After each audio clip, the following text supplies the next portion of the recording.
Hello, student of ninth class. Today we start chapter number 12th, Physical Structure of India. Let's start now.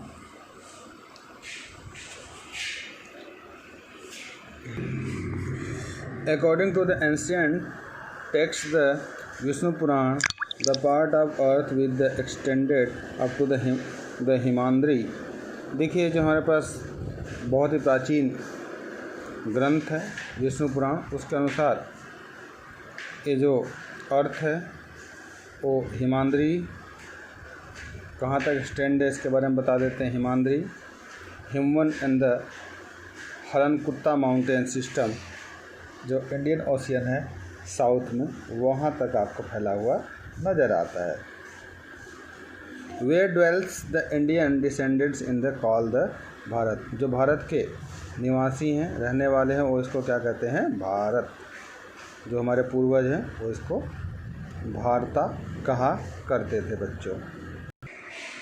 देखिए बच्चों, India जो है उसका अगर latitude देखें तो 8.4 एंड 37 पॉइंट नॉर्थ है, और इसका लॉन्गिट्यूड्स देखें बच्चों तो ये 68.7 जो ईस्ट में है, और 97.25 ईस्टर्न में आपको देखने को मिलेगा बच्चों।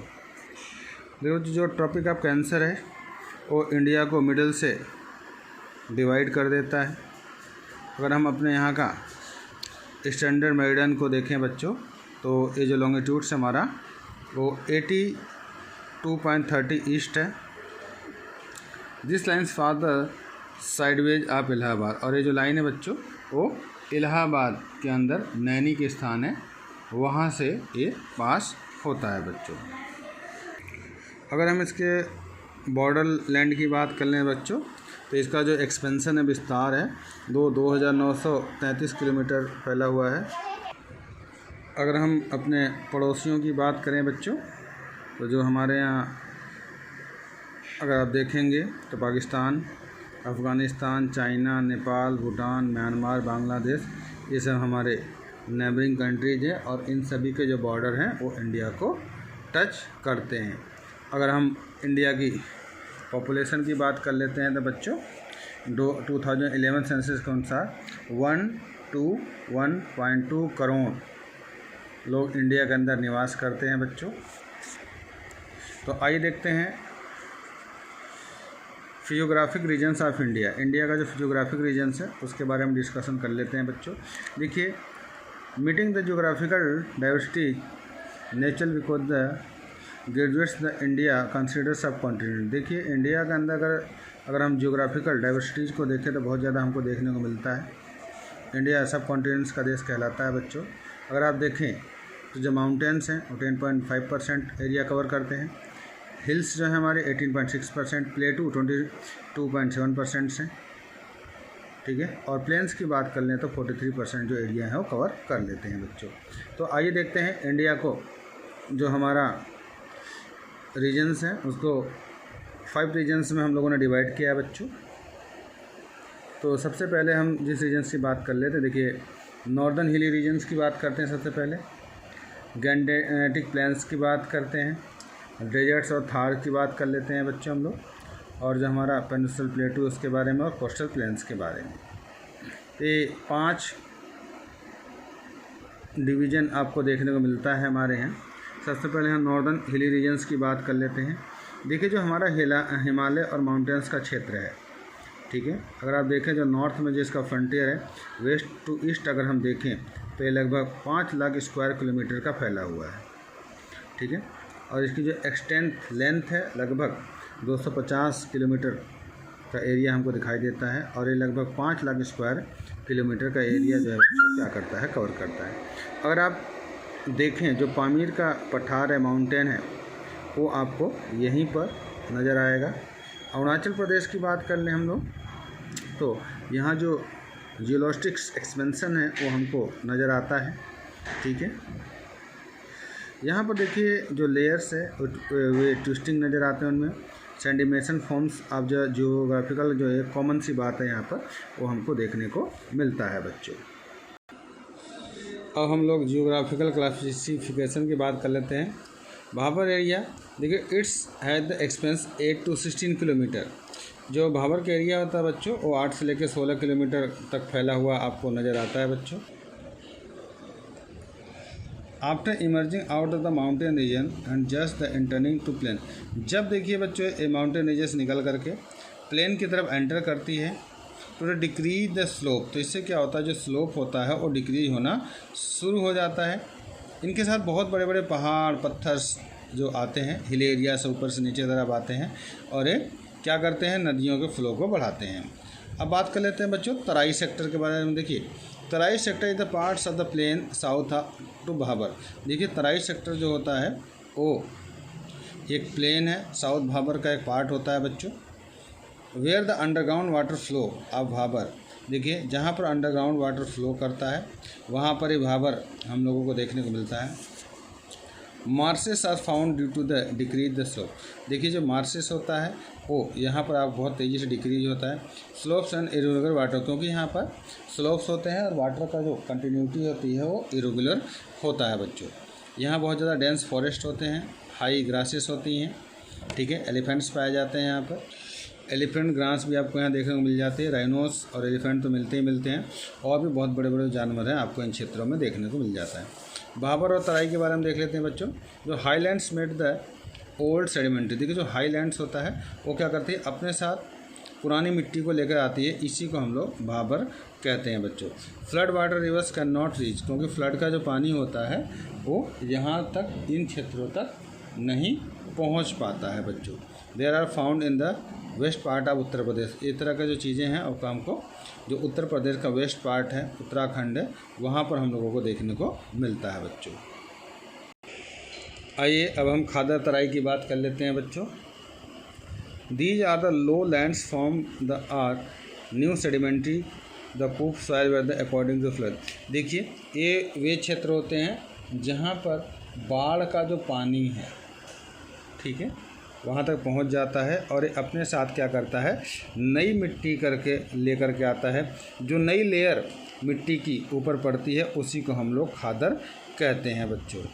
ये जो मोस्टली अगर आप यूपी में देख लीजिए, झारखंड, बिहार और वेस्ट बंगाल, यहाँ पर आप लोगों को ये जो खादर तराई हैं वो देखने को मिलता है। इसका मेन कारण क्या है, नदियों का जब जलस्तर बढ़ता है, जब बाढ़ की स्थिति उत्पन्न हो जाती है तब उस कंडीशंस में खादर का निर्माण होता है बच्चों। आइए देखते हैं बच्चों अपना जो नेक्स्ट टॉपिक है Thar desert. Form due to climate change this desert to extend from the west Aravalli mountain due to the plain of India west. देखिए इस तरह का जो क्लाइमेट है वो जो क्लाइमेट चेंज होने के कारण जब ये बढ़ता है तो अगर आप देखें तो वेस्ट के अंदर अरावली से लेकर के ये इंडिया के जो प्लेन है नॉर्थ तक वहाँ तक फैला हुआ है।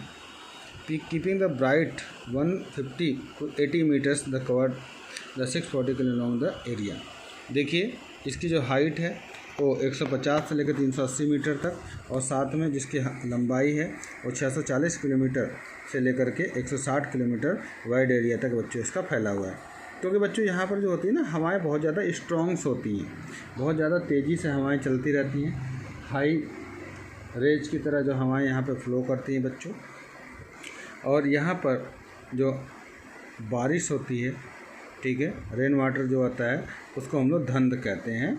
सांभर है, ले लीजिए आप द लुंगसैर है, डिडवाना है, पचपर्दा है, ये सब मेजर लेक्स सलाइन वाटर की हैं ठीक है। बहुत ज़्यादा ये खारे पानी की झीलें कहलाती हैं बच्चों और इन्हीं से ज़्यादातर जो सॉल्ट है वो तैयार किया जाता है बच्चों। अगर आप जियोलॉजिस्ट के रीजन्स की बात कर लें तो ये सब एक्फेक्टाइल होते हैं बच्चों और बहुत सारी लार्ज रिवर्स इनके साथ फ्लो करती हैं। और सरस्वती नदी की बात कर लें, इसके एविडेंस हमें प्राप्त हुए हैं कि पहले इस स्थान से ये जो नदी है अब तो विलुप्त हो गई है, पहले कभी यहाँ पर फ्लो किया करती थी बच्चों।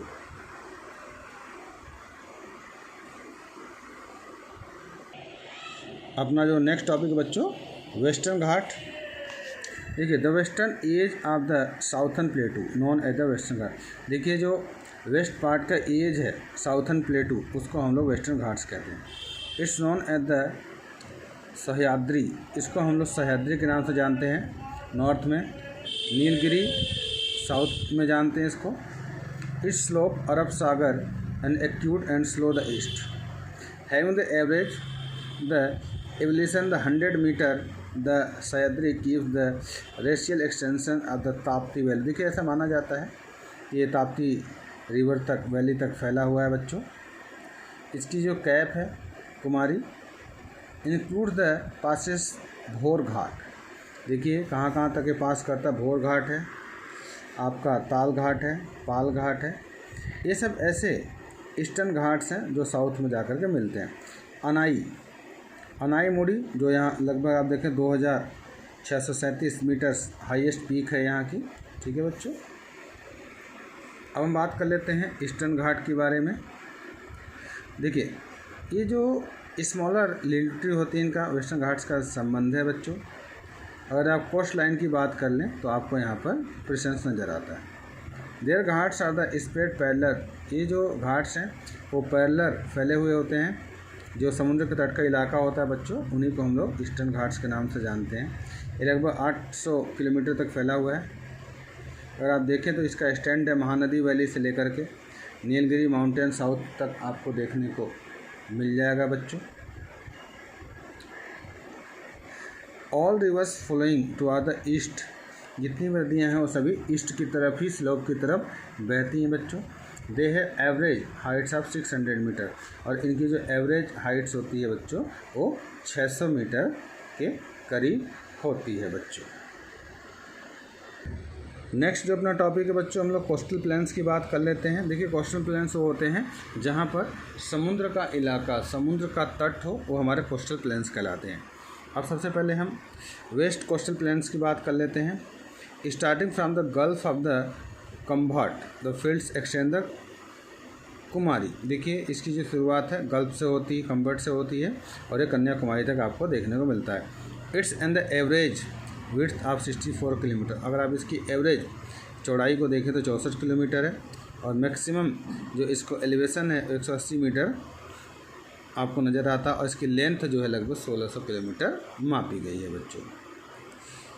ये बहुत तेज़ी से रिवर क्या करती हैं, फ्लो करती हैं बच्चों। The plain much wide in the north, अगर आप इन प्लेन्स को देखें तो नॉर्थ में बहुत ज़्यादा आपको वाइड नज़र आ जाती हैं। नर्मदा है, ताप्ती है, महानदी रिवर्स है, ये सारी यहाँ फ्लो करती हैं। अगर आप नॉर्थ फास्ट की बात कर लें तो ये कोंकण और मालाबार आपको यहाँ पर देखने को मिलता है बच्चों। Its main sea ports of Kandla, अगर आप देखें तो इसका जो मेन सी पोर्ट्स है कांदला है। मुंबई, गोवा, कोचीन और मैंगलोर, ये सब ऐसे मेन इसके कहलाते हैं।